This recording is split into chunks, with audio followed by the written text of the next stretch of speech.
আসসালামু আলাইকুম সুপ্রিয় শিক্ষার্থী বন্ধুরা, আশা করি সবাই ভালো আছো। আজকে আবার নতুন একটা ভিডিও নিয়ে এসেছি। আমরা বলেছিলাম যে বোর্ড কোশ্চেনের সমাধান করে সিরিজ ভিডিও দিব, তারই ধারাবাহিকতা আজকে চতুর্থ অধ্যায়ের ভিডিওগুলো আমরা আগে দেব। তো চতুর্থ অধ্যায়ের আজকের ভিডিওতে থাকবে ঢাকা বোর্ড 2023 সালে যে প্রশ্নটা এসেছে সেই প্রশ্নটার সমাধান। আশা করি ভিডিওটা শেষ পর্যন্ত দেখবে, তাইলে আর এই ধরনের প্রশ্নে আর কোনো সমস্যা হবে না।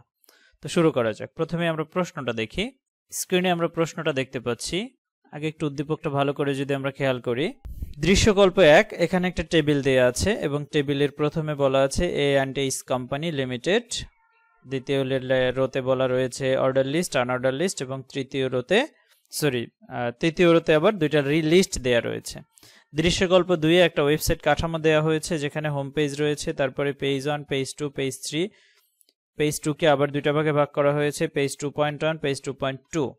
এবং দৃশ্যকল্প 3 এ রয়েছে www.xyz.edu.bd। ওয়েবসাইটটি ভিজিট করে রাজীব দেখে যে ওয়েবসাইটটির যে কোনো পেজ থেকে অন্য যে কোনো পেজে যাওয়া যায়।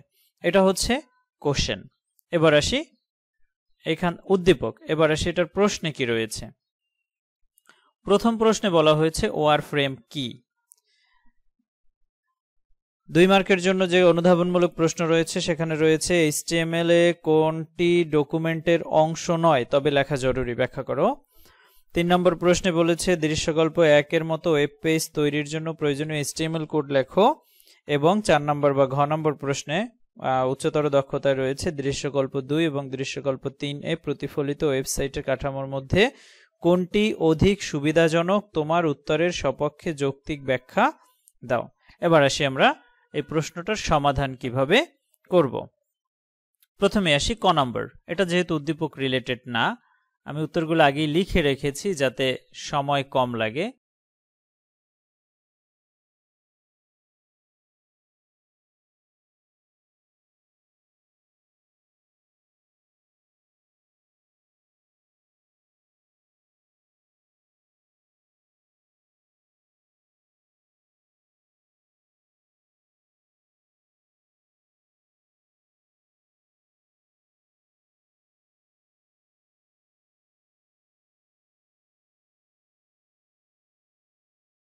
এখান থেকে আমরা দেখি। প্রথম প্রশ্ন ছিল ওয়ারফ্রেম কি। কাগজে কলমে করা ওয়েব পেজের লেআউটকে ওয়ারফ্রেম বলে। কাগজে কলমে প্রথমে যে ডিজাইনটা করে দেওয়া হয়, একটা লেআউট করে নেওয়া হয়, সেই লেআউটটাকে বলা হয় ওয়ার ফ্রেম। কাগজে কলমে করা ওয়েব পেজের লেআউটকে ওয়ার ফ্রেম বলে। আমাদের 2 নম্বর প্রশ্ন ছিল HTML এ কোনটি ডকুমেন্টের অংশ নয় তবে লেখা জরুরি। আমরা HTML ডকুমেন্ট তৈরি করার সময় প্রথমেই লিখি ডক টাইপ HTML। এই লেখাটা কিন্তু আমাদের HTML ডকুমেন্টের অংশ না, তবে লিখতে হয় কেন, ব্যাখ্যা দেয়া হলো। ডক টাইপ HTML ডকুমেন্টের অংশ নয় তবে লেখা জরুরি। লেখা জরুরি তার কারণ হচ্ছে ডক টাইপ HTML হলো ডকুমেন্টের টাইপ ডিক্লারেশন। এর দ্বারা ব্রাউজার বুঝতে পারে যে ডকুমেন্টে HTML5 স্ট্যান্ডার্ডে অনুসরণ করে লেখা হয়েছে। HTML এর বিভিন্ন স্ট্যান্ডার্ড রয়েছে, HTML4, HTML5।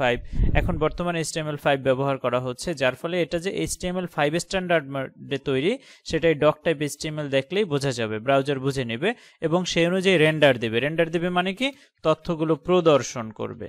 যদি এটি পেজের দৃশ্যমান বিষয়বস্তুকে প্রভাবিত করে না, অর্থাৎ ডক টাইপ HTML যদি আমি নাও লিখি তাহলে আমরা স্বাভাবিকভাবে যে ডিজাইনগুলো করি সেগুলোর ক্ষেত্রে আউটপুটে কোনো প্রভাব ফেলে না। ব্রাউজারে সঠিকভাবে HTML কোড প্রক্রিয়া নিশ্চিত করার জন্য এটা একটা প্রয়োজনীয় উপাদান। তাই ডক টাইপ HTML ডকুমেন্টের অংশ নয় তবে লেখা জরুরি। আশা করি 2টা প্রশ্নের উত্তর খুব সুন্দরভাবে বুঝতে পেরেছো। এবার আসি আমরা প্রশ্ন নাম্বার 3। দৃশ্যকল্প 1 এর মতো ওয়েব পেজ তৈরির জন্য প্রয়োজনীয় HTML কোড লেখো। আচ্ছা, এখন দৃশ্যকল্প 3 এর জন্য HTML কোড 1 এর জন্য।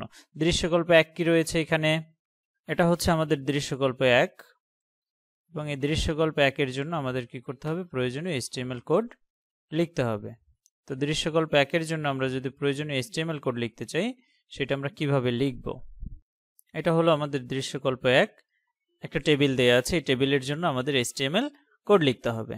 আচ্ছা, HTML কোড লেখার জন্য আমি প্রথমেই এটার অ্যান্সারের শুরুতেই আমাদের কি লিখতে হবে, এটার উত্তরের শুরুতেই লিখতে হবে দৃশ্যকল্প 1 এর জন্য প্রয়োজনীয় HTML কোড নিচে লেখা হলো।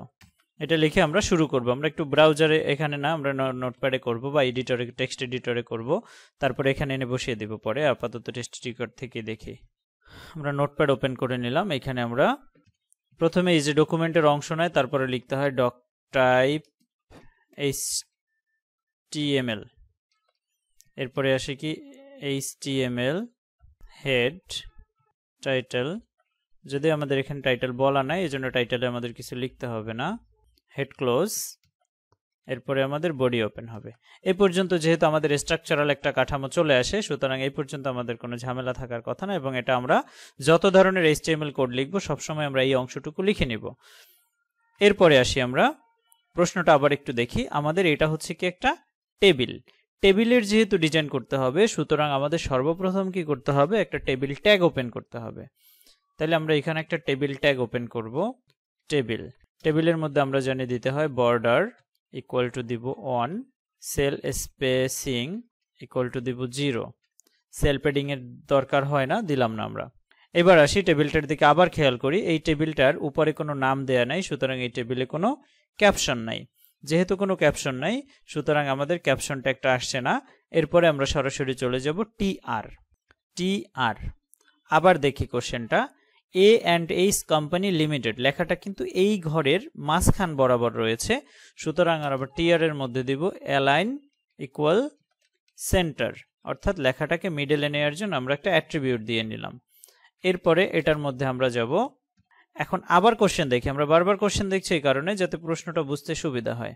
এই কোশ্চেনে দেখা যাচ্ছে কি, আমি যদি একটু মার্ক করে দেখাই, এই যে A&H কোম্পানি লিমিটেড, এই লেখাটা কিন্তু নর্মাল না, অন্যান্য লেখার থেকে এটা একটু গাঢ় করা রয়েছে। যেহেতু লেখাটা একটু গাঢ় করা রয়েছে, সুতরাং আমরা কি করব, এইটাকে TD দিব না, আমরা এটাকে দিব TH। এবং এই লেখাটা এখানে দুটো কলামের জায়গা দখল করেছে। এখানে যেহেতু দুটো কলামের জায়গা দখল করেছে, এখানে যেমন এই বরাবর একটা কলাম আছে এবং এই বরাবর একটা কলাম আছে, এই দুই কলামের জায়গা যেহেতু একা দখল করেছে, এই জন্য এটার কলস্পান রয়েছে। এটা কি রয়েছে, কলস্পান রয়েছে। তাহলে আমরা এটার মধ্যে দিব কলস্পান ইকুয়াল টু 2, তার মাঝখানে লিখব A&H company limited, TH close. যেহেতু এই লাইনে আর কোনো লেখা নাই, সুতরাং আমাদের TR ক্লোজ। প্রথম লাইনের কাজ আমাদের কমপ্লিট হয়ে গেল। এবার আমরা যাই দ্বিতীয় লাইন। দ্বিতীয় লাইনে আমাদের রয়েছে কি, অর্ডার লিস্ট এবং আর্ডার লিস্ট লেখার জন্য দুইটা ঘর রয়েছে। তাহলে আমরা দুইটা আবার দিব, এবং ওখানেও লেখাগুলো মিডলে রয়েছে, এই জন্য অ্যালাইন সমান সমান সেন্টার। এটার মধ্যে আমরা দিব TD, এখানে যেহেতু গাঢ় করা না, সেই জন্য TD এবং কোনো স্পান হয় নাই। Order list TD close, unorder list TD close. এবার আমাদের লাইন শেষ, TR ক্লোজ। এরপরে আমরা যাব তৃতীয় লাইনে। কোশ্চেনটা দেখি আমরা বারবার কোশ্চেন দেখে নিচ্ছি, এই কারণে কোশ্চেনের সাথে মিলাতে সুবিধা হবে।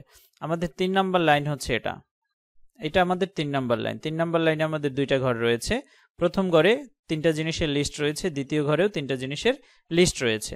প্রথম ঘরটা হচ্ছে টিডির ভিতরে লিস্ট থাকবে হচ্ছে অর্ডার লিস্ট, এবং দ্বিতীয় ঘরে টিডির ভিতরে লিস্ট থাকবে আনঅর্ডার লিস্ট। তাহলে আমরা কি করব, অর্ডার লিস্ট প্রথমে টিডি নিব, তার মধ্যে হচ্ছে অর্ডার লিস্ট আনঅর্ডার লিস্ট নিব। তাহলে আমরা আবার ওপেন করলাম টিআর। যেহেতু এই ঘরের লেখাগুলো মাঝখানে না বা ডানে না, সুতরাং লেফটের ক্ষেত্রে অ্যালাইন না দিলেও হয়, দিলাম না আমরা এখানে দিলাম টিডি। টিডির ভিতরে যেহেতু লিস্ট আছে, এই জন্য আমরা লিস্টটা একটু আলাদাভাবে ওপেন করি, OL। এবং এইখানের যেহেতু সিরিয়ালটা রোমান সংখ্যা দিয়ে শুরু হয়েছে, সুতরাং এটা ডিফল্টভাবে আসবে না, ডিফল্টভাবে আসে 1 2 3 এগুলো থাকলে ডিফল্ট আসে। সুতরাং আমাদের এখানে টাইপ বলে দিতে হবে, টাইপ ইকুয়াল রোমান সংখ্যার I বলে দিলাম আমি, তার মানে বাকিগুলোও ধরে নেবে। এরপরে LI, প্রথম লিস্টে রয়েছে কি বুক, লিস্ট আইটেম ক্লোজ। আবার LI, দ্বিতীয়টা কি রয়েছে একটু দেখে নেই, book paper notebook, list item close. এটা লিস্ট আইটেমে রয়েছে নোটবুক, আবারও লিস্ট আইটেম ক্লোজ। যেহেতু আমাদের লিস্ট ক্লোজ, সুতরাং আমরা এখানে কি করব, OL ক্লোজ করে দেব। OL ক্লোজ করার পরে আমরা TD ক্লোজ করব। আমাদের এই একটা শেষ। এই লাইনে আমরা যদি কোশ্চেনটা আবার খেয়াল করি, এখানে কিন্তু আমাদের দুইটা ঘর রয়েছে, আমরা এই ঘরের কাজ করেছি, এই সোজা সোজা কিন্তু আরো একটা ঘর রয়েছে, তার মানে আমাদের আরেকটা টিডি রয়েছে এবং সেটার মধ্যে আরো একটা লিস্ট আছে। তাহলে এই লিস্ট আমরা ওপেন করব। এবার আবার আমরা নিলাম টিডি, সেম নিয়ম আগেরটার মতো, আমরা একটু কপি করে এনে তারপরে বসিয়ে দেই, তাইলে সুবিধা হবে। এবার আর ওয়েল থাকছে না, এবার হবে কি ইউএল, এবং টাইপের মধ্যে চলে যাচ্ছে কি স্কোয়ার। প্রথম ঘরে রয়েছে কি আমাদের মার্কার, দ্বিতীয়টায় রয়েছে ইঙ্ক এবং তৃতীয় ঘরে রয়েছে পেন্সিল। আমরা দেখি আবার কোশ্চেনটা, মার্কার, ইঙ্ক, পেন্সিল। এবং এইখানে দেখো যে আমাদের আইডেন্টিফায়ার যেটা ছিল লিস্টের সেটা হচ্ছে স্কোয়ার টাইপ, এই জন্য আমরা টাইপে বলে দিলাম স্কোয়ার। এবার আমরা ইউএলটাকে ক্লোজ করে দিলাম। আমি একটু লেখার সুবিধার জন্য কপি করে এনেছি, তোমরা তো আর কপি করে আনতে পারবে না, লিখতে হবে। আমাদের এটাও যেহেতু লিস্ট কমপ্লিট হয়ে গেছে, আমরা এখানে টিডিটা ক্লোজ করে দিতে পারি, টিডি ক্লোজ। এখন আমাদের যেহেতু পুরো লাইনের কাজ শেষ, সুতরাং আমরা টিআর ক্লোজ করে দিব, টিআর ক্লোজ করলাম। এখন আমাদের, আমি যদি একটু ছোট করে দেখাই, এখান থেকে পুরো লেখা কমপ্লিট, অর্থাৎ আমাদের যা যা কন্টেন্ট ছিল এটার মধ্যে পুরো কন্টেন্ট লেখা শেষ, সুতরাং টেবিলে আমাদের আর কোনো কাজ নাই। তাহলে আমরা কি করব, এখন টেবিল ক্লোজ করব, তারপরে হচ্ছে বডি ক্লোজ করব এবং সর্বশেষ HTML ক্লোজ করব। এই জিনিসটুকু যদি আমরা এখানে লিখে দেই তাহলেই আমাদের হয়ে গেল গ নম্বর কোশ্চেনের অ্যান্সার। আমি লেখাটা অ্যান্সারের কাছে নিয়ে বসিয়ে দিই, এটার যদি আমি আউটপুটটা দেখাবো ঠিকঠাক আসছে কিনা। আচ্ছা, এখানে আমরা এটা লিখে দিলাম। এবার আমরা আসলে দেখি যে আমরা যে কোশ্চেনটার অ্যান্সার করলাম এটা ঠিক আছে কিনা, এটার আউটপুটটা তো আমাদের দেখতে হবে। তো এটা আউটপুট দেখার জন্য আমাদের প্রথমে এটা সেভ করতে হবে। আমরা এটা ডেস্কটপে সেভ করি, কি নামে সেভ করব, Dhaka board 23 HTML.html, Dhaka board 2023 এর আমরা জানি যে কোনো ধরনের HTML ডকুমেন্টকে সেভ করতে গেলে এক্সটেনশন হিসেবে .html দিতে হয়, এক্সটেনশন হিসেবে আমরা তাই দিলাম .html দিলাম। এখন দেখি ডেস্কটপে কি আসছে। এই যে আমাদের ফাইলটা চলে আসছে এবং এটা ক্রোম ব্রাউজার শো করছে আমাদের এখানে, যেহেতু ডিফল্ট ব্রাউজার ক্রোম। আমি এটাকে যদি ক্লিক করি আউটপুটটা দেখি ওটার মতো আসে কিনা। এই যে দেখো আমাদের যে কোশ্চেন ছিল সেই কোশ্চেনের মতো আউটপুট চলে এসেছে। আশা করি এই কোশ্চেনের অ্যান্সারটা সবাই বুঝতে পেরেছো। এবার আসি আমরা সর্বশেষ প্রশ্ন। সর্বশেষ আমাদের কোশ্চেন ছিল দৃশ্যকল্প 2 এবং দৃশ্যকল্প 3 এর মধ্যে প্রতিফলিত ওয়েবসাইট কাঠামোর মধ্যে কোনটি অধিক সুবিধাজনক।